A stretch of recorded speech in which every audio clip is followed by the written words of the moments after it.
UP PCS pre परीक्षा के result को लेकर के और ज़्यादा डिस्प्यूट बढ़ गया है, विवाद बढ़ गया है। न्यायालय जाने की तैयारी में है प्रतियोगी। बेसिकली जो प्रॉब्लम आप देखते चले आ रहे हो आयोग की तरफ से कि उन्होंने आपत्तियां तो ली थी स्टूडेंट से, लेकिन उन्होंने उन आपत्तियों का किया क्या ये उन्होंने नहीं बताया। ना ही उन्होंने कट ऑफ जारी की, जो कि वो करते ही नहीं है। आंसर की जो उन्होंने मॉडिफाई करके अगर बनाई है और उसके बेसिस पे उन्होंने रिजल्ट दिया है, वो भी वो नहीं देते हैं। तो फिर जो पहली आंसर की दे रहे हैं उसका क्या मतलब है, पहली चीज़। दूसरी चीज़, आपत्तियां जो आपने कैंडिडेट से ली उसका क्या हुआ, उसको आपने उसकी समीक्षा की या नहीं की, ये भी तो आप बताइए। ये चीज़ें जब आप बता ही नहीं रहे हैं तो फिर किसी का 80 में हो रहा है, किसी का 80 में नहीं हो रहा है, किसी का 75 में हो रहा है, किसी का 75 से ऊपर नहीं हो रहा है।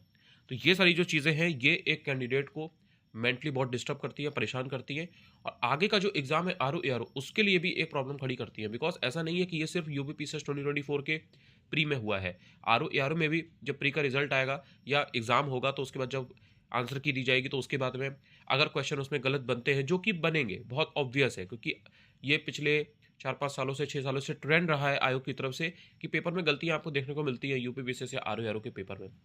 तो गलतियाँ उसमें भी होंगी, आंसर की आएगी, बच्चे आपत्ति जताएँगे, आपत्ति का क्या होगा किसी को कुछ नहीं पता चलेगा, उसके बाद में रिजल्ट आएगा। तो ये फिलहाल यहाँ पर हुआ है और इससे कैंडिडेट्स बहुत ज़्यादा नाराज़ हैं, क्योंकि कट ऑफ को आपने जारी नहीं किया तो कोई बच्चा कैसे जाने कि एक्चुअल में कितनी कट ऑफ गई है, प्लस उनके जो बन रहे थे उसमें उनके आपने जो क्वेश्चंस है, तो आपने अगर क्वेश्चन को डिलीट किया है, आपने अगर क्वेश्चन को रिप्लेस किया है, उनके आंसर वगैरह बदले हैं, तो कौन सा बदला है, क्या किया है, इससे पता तो चले। कैंडिडेट्स अपना एक रियल जो असेसमेंट है वो कर पाए। वो अपने को असेस ही नहीं कर पा रहा ना कि उसने कितना किया, क्या नहीं किया। जिन क्वेश्चंस पर आपत्ति बच्चों ने जताई थी, आपने उनमें से 2 को हटाया, 4 को हटाया, 5 को डिलीट किया, किसके आंसर क्या बदला, क्या दिया, पता तो होना चाहिए। अगर वही क्वेश्चन भी इवन कभी अगर रिपीट हो जाता है आगे आने वाले एग्ज़ाम में कभी, तो बच्चा क्या आंसर टिक करेगा? जो आपने पहले आंसर की में दिया था, जो आपने माना था उसको मानेगा, या फिर जो उसका रियल आंसर है वो मानेगा?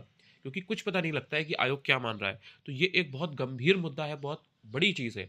ऐसा नहीं है कि जिनका प्रीलिम्स क्लियर हो गया है, ये प्रॉब्लम उनको आगे फेस नहीं करनी पड़ेगी। अभी प्रीलिम्स क्लियर हुआ है, अभी उनका मेंस आएगा, मेंस के बाद इंटरव्यू रहेगा पीसीएस का। अभी जब यूपी पीसीएस 2025 का प्री का एग्ज़ाम होगा, तब तक फाइनल रिजल्ट नहीं आया होगा 2024 का। तो कहीं न कहीं उनको प्री देना पड़ेगा।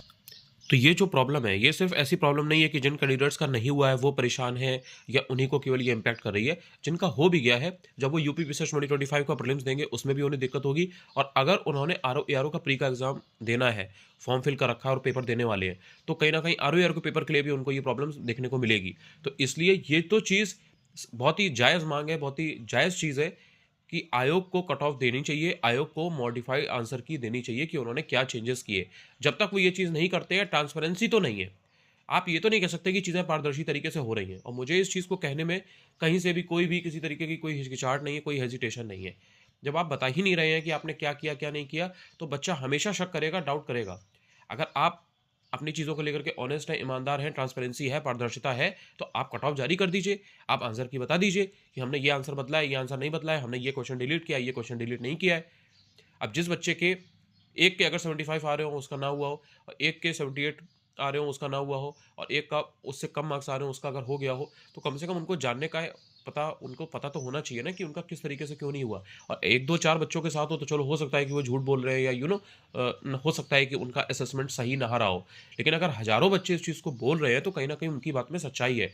हर बच्चा झूठ नहीं बोलता है, हर बच्चा ब्लफ नहीं करता है। उन्होंने भी मेहनत की होती है, अपने साल खपाए होते हैं, टाइम इन्वेस्ट किया होता है, अपने इमोशंस इन्वेस्ट किए होते हैं, तो मैटर करती है उनके लिए चीज़ें। तो जितने भी बच्चे ये चीज़ बता रहे हैं कि उनका 78, 80, 82, 83 के आस-पास बन रहा था, उनका नहीं हुआ, वो सच ही बोल रहे हैं, वो कोई झूठ नहीं बोल रहे हैं। तो इस चीज़ को आयोग को इस चीज़ का संज्ञान लेना चाहिए। ऑलरेडी शिकायत की जा चुकी है, प्रार्थना पत्र वहाँ पर जा चुका है। मेन चीज़ यही है कि इस चीज़ का अब निस्तारण होना चाहिए, इस चीज़ का सॉल्यूशन निकल के आना चाहिए, क्योंकि अब एक हाई टाइम हो रखा है, अब इससे ज़्यादा देर नहीं की जा सकती। बहुत सारी वैकेंसीज़, बहुत सारे एग्ज़ाम इसी चीज़ की प्रोसेस के थ्रू होते रहे हैं और नुकसान होता रहा है। कब तक ये चलता रहेगा? मतलब इंडिया का यूपीपीएससी सबसे बड़ा स्टेट जो है बेसिकली यूपी, उसका पब्लिक सर्विस कमीशन इस तरीके की अगर चीज़ें कर रहा है, तो कहीं न कहीं अपने आप में ये चीज़ शक के दायरे में आती है। आरओ-आरओ का पेपर लीक हो चुका है, उसके पेपर का अभी कोई अता-पता नहीं है। यूपीपीसीएस का पेपर कराया जाता है, पेपर उसमें अगेन इतने सारे क्वेश्चन्स गलत बनते हैं, मतलब उनके जो आंसर्स हैं वो गलत दिए जाते हैं। पेपर तो बहुत बढ़िया था, क्वेश्चन्स वगैरह बहुत बढ़िया थे। आपने आंसर गलत दे दिया, बात तो वही हो गई ना, वो क्वेश्चन तो फँस गया ना। तो उसको यही बोला जाएगा कि भाई क्वेश्चन फँस गया है, थोड़ी ना बोला जाएगा कि आंसर फँस गया। आंसर गलत दिए थे, बेसिकली वो क्वेश्चन आपका डिस्प्यूटेड हो गया। तो ये प्रोसेस कब सही होगी? सबसे बड़ा जो एक आई एम नॉट सेइंग कि आंदोलन होना चाहिए, लेकिन आयोग कुछ समझ ही नहीं रहा है इस चीज़ को लेकर के, और इस चीज़ को लेकर के लोगों के अंदर कॉन्शियसनेस भी नहीं है, अवेयरनेस भी नहीं है, या कह लो कि एकता नहीं है, यूनिटी नहीं है, कि इस ये तो सबसे बड़ी प्रॉब्लम है कि क्वेश्चन गलत ना बने। इसके लिए तो मतलब जो संवैधानिक तरीके से, कॉन्स्टिट्यूशनल तरीके से किया जाना चाहिए, वो करना चाहिए भाई सबको मिल करके। क्योंकि ये एक ऐसी प्रॉब्लम है जो सबको खा रही है, सबके साल बर्बाद कर रही है, सबका टाइम वेस्ट कर रही है। बच्चे को अगर तुरंत पता चल जाए एग्ज़ाम देने के बाद में कि भाई इसमें ये चीज़ें हैं, ये आंसर की है, ये इसका आंसर था, मैंने ये आंसर गलत लगाया है, तो उसको पता रहेगा हाँ भाई कि इतने मेरे बन रहे हैं, इतने मेरे नहीं बन रहे हैं। पेपर दे करके आया बच्चा 2 महीने तक बैठा हुआ है, क्योंकि पता ही नहीं है कि आयोग आंसर की मॉडिफाई वाली तो दे नहीं रहा है, आंसर पता नहीं क्या देगा, क्या नहीं देगा, रिज़ल्ट में पता नहीं हमारा होगा, नहीं होगा। इसी कोनंड्रम में, इसी पज़ल में इंसान फँसा रहता है, टाइम निकल जाता है, फिर जब रिज़ल्ट आता है तो उसको पता लगता है अरे! जबकि बहुत सारे बच्चे तो ऐसे हैं उन्होंने इवन कोचिंग जॉइन कर रखी थी मेंस की। कहीं पर उन्होंने टेस्ट सीरीज़ जॉइन कर रखी थी, कहीं पर उन्होंने पेड कोर्स ले लिया था मेंस का। उनको लग रहा था, दे वर एक्सपेक्टिंग देयर कॉल कि आ जाएगा भाई उनका, हो जाएगा उनका आराम से, प्रीलिम्स में उनके अच्छे खासे नंबर बन रहे थे और 78-80 बन रहे थे किसी के। मार्केट में पूरा चल रहा था कि 70, 71, 72 जाएगी। वो आराम से उन्होंने जॉइन कर लिया ₹25,000 का कोर्स। अब फाइनली हुआ नहीं, तो दे आर हार्ट ब्रोकन। अब उनको ऐसा लग रहा है कि नींद भी नहीं आ रही है, परेशान भी हैं, स्ट्रेस भी हो रखा है। घरवालों को भी क्या ही बताते बने, क्योंकि 2 महीने से लगातार पढ़ रहे थे। घरवाले भी सोच रहे थे हाँ, इस बार तो बच्चे का मेंस है।